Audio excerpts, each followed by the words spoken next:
All right, welcome everybody. I'm Wes Warren. I'm here with Greg Stanley. We're from Whitehall Management, and today's topic is the cost of having toxic staff. Sometimes it's more than one, sometimes it's just one.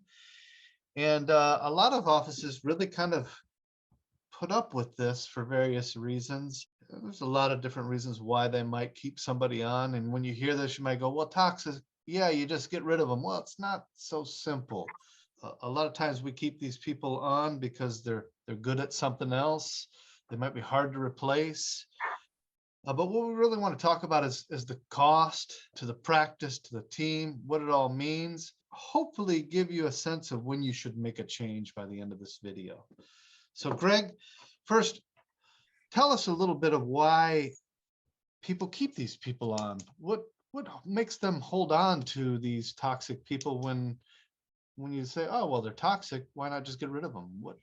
Well, toxic, I think of it in terms of selective toxicity, meaning there's probably just one or two things that they do.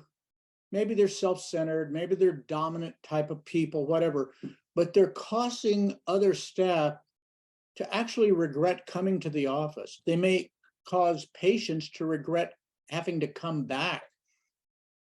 A toxic staff person is, toxicity is what it is, but they might have authority. They might be a toxic associate, toxic hygienist, might be something where they have some authority, makes it even worse, where every time people are subjected to that.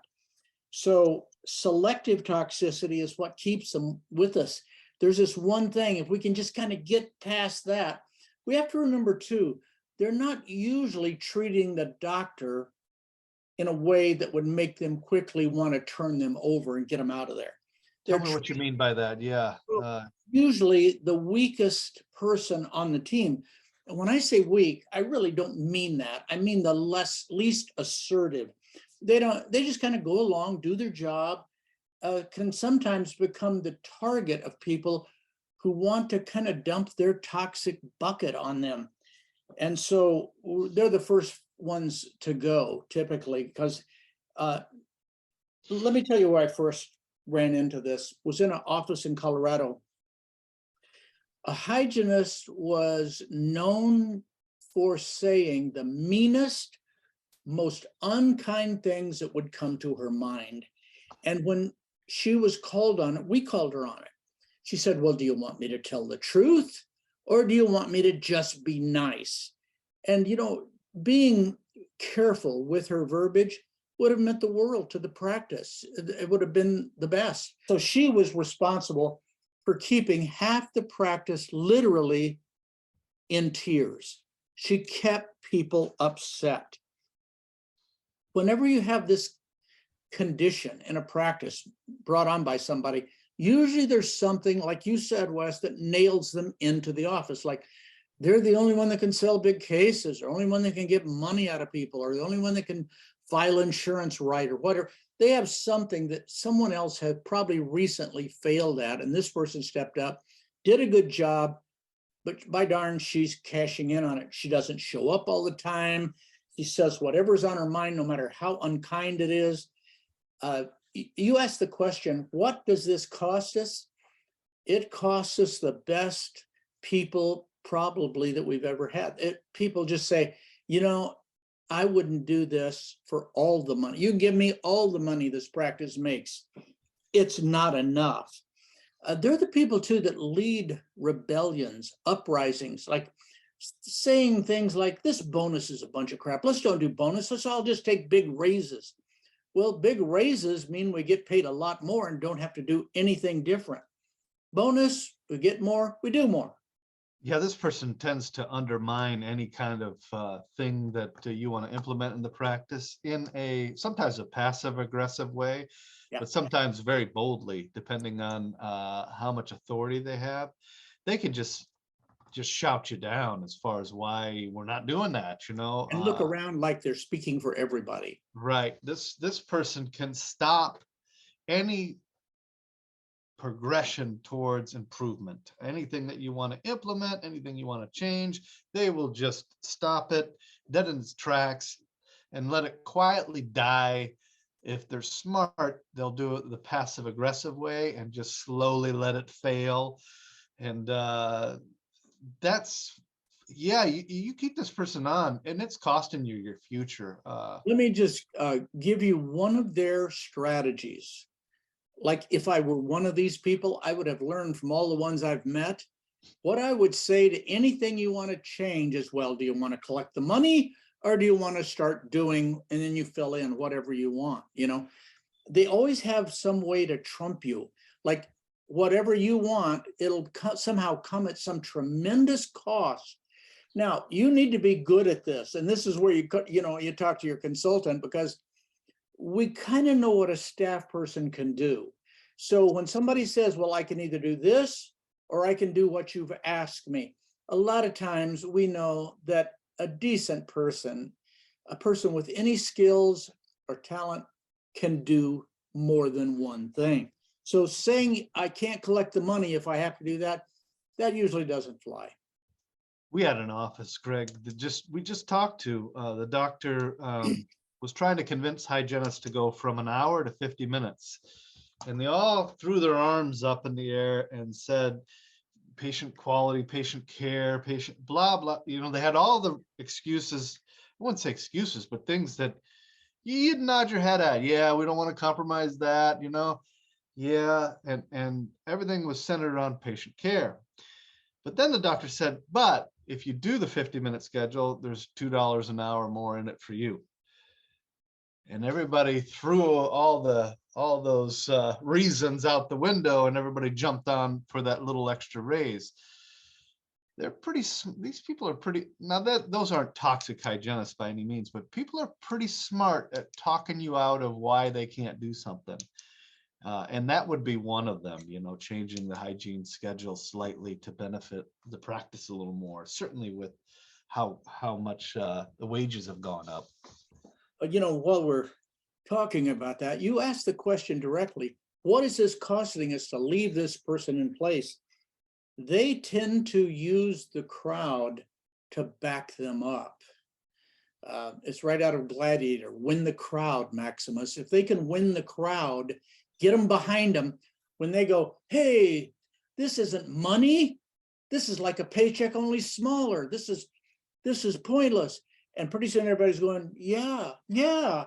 And they realize they've got a leader and it might benefit them, but it's going to come at your cost. So if they drive up the cost of your staff, $4 an hour, or whatever they're pitching for, and they'll say things like, well, I have a friend in an office 2 miles away and she's getting X amount of dollars. They stir up trouble. And Absolutely. so this is one, can I add, you know, Wes, there's several here, but I would put this one at I'd have to address that one quickly and say either I would hold off on this one, maybe just give her more money, or I'd get her out of the office, because she's not going to be happy till no one's happy. That's what makes her happy, is everybody being unhappy. It's the last thing you want to come into your office.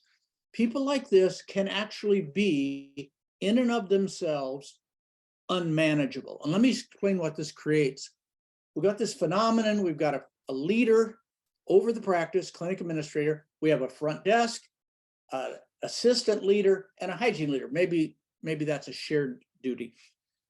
But this one person, because of their attitude, it comes back to us through leaders that she wasn't going to be managed. We can't tell her that we're changing things. We're going to now insist on certain things. She pushes back. She pushes back. It's worked for her in the past, maybe at home, maybe in other jobs, but she's a disruptor. And so, well, this person can, I've seen this many times. I know you have too, Greg. You know, you get this one person that has enough roots inside the practice. You can't change anything in the practice with this person in the practice. In other words, anything you want to implement, anything you want to change, she will just make sure it doesn't happen, and there will be no change. And I can't tell you, all it takes is one person. You know what's one thing I've seen too is they have something that makes them hands off. For example, they've told people that if they're fired, they're going to sue for all kind of things. They've told the doctor they're retiring in a year, but that year drifts. All of a sudden, it's been 3 years. The doctor thinks he will or she will outlast them. And turns out they rule the day with their non-compliance, you thinking they're about to leave, and they never leave. So anyone who goes against leaders, anyone who stirs up staff who were happy before but now aren't, the cost is off the chart. You don't even want to think about it. It costs you everything. The thought of having, a happy home is something you hear a lot of talk about. Well, what about having a happy practice? You got to go and spend 8 or 9 hours a day there, and you got this person making everybody miserable. There's something I heard you say once when you were consulting one of our shared clients. You said, notice when she's out for a week or 2 weeks, does everyone get happy? Is it all of a sudden a wonderful place to be? Boy, I had a client in California, and she had this staff person. She left for a week. Everybody, and those they thought she was so valuable. In truth, she had taken the morale down so low that the return of the morale proved to be far more than any magic she brought to bear. So I think this is very good. Like I said, most doctors are only fooled by this when it comes to selective toxicity. Let me tell you what they think. They think, I guess every office that has somebody who can collect money or is good to phone patients and move them around the whatever this kind of hard to get people to do. Whoever has that person probably has to just get used to the grief. The answer is no. We have offices that are just absolutely wonderful to be in. All the staff count it as a great place to be. One thing I would say as an identifier is new systems. When this person is kind of the root cause, or certainly knows how to organize the team to just be rebellious towards new systems, this is such a huge problem that the practice is just off the tracks, so to speak. The doctor goes out and not moving forward. Pays somebody to tell them what to do, and she won't do it. The other thing I want to point out is I would say at least half the time, Greg, the doctor doesn't even know. This person is so good and so manipulative and smart enough to always keep you happy, always show a good face around you, never be at the scene of any crime. They're just smooth enough to get away with it. I would say at least half the time, doctor's not even aware this is happening, that this person is the root of all the problems, is the root of why things never change, why systems never can be changed, and they don't even know it. So make sure you take a hard look at everybody and think in your head, who's the one person I just can't live without? If you can just mentally go, who's the one person I just can't live without? That person is likely to be this kind of problem. Because she spent her time creating that phenomenon. Sometimes it's an assistant. Sometimes it's the hygienist that has great relationship with patients, and you just can't think, oh, I just hate to lose her. Sometimes, like you said, it's the person that does magic at the front desk with scheduling, with treatment coordination. Sometimes it's the leader themselves. But just think of the person that you just couldn't imagine doing this without. It's likely that they grew more power, and the power dynamic and the scales of power shifted in their favor, such that they're abusing it now. And so definitely take a hard look at that person and see if they're kind of manipulating the practice in a negative way. We have to keep in mind too, that eventually the reputation spreads that our office is not a place you want to work. The word gets out. I escaped there 2 years ago. Boy, don't go there. And pretty soon, anytime it can't be proven, they're quietly warning people off. Don't go there, don't work there. I would say also to that point, every so often it's the doctor themselves that's the tyrant. That is the one that, and this is a hard conversation, to have with people, that are clients, but sometimes you're tough, sometimes you have a personality that's very demanding. You can be hard to work around. People have told you that by now. Yeah, you probably heard that. And so you could be the person that actually drives people away, that drives people not to have a great environment, like you said, happy environment, but also where you can't keep people, where there's a little revolving door. And usually you might have one assistant or somebody that you kind of click with, but everybody else is a revolving door.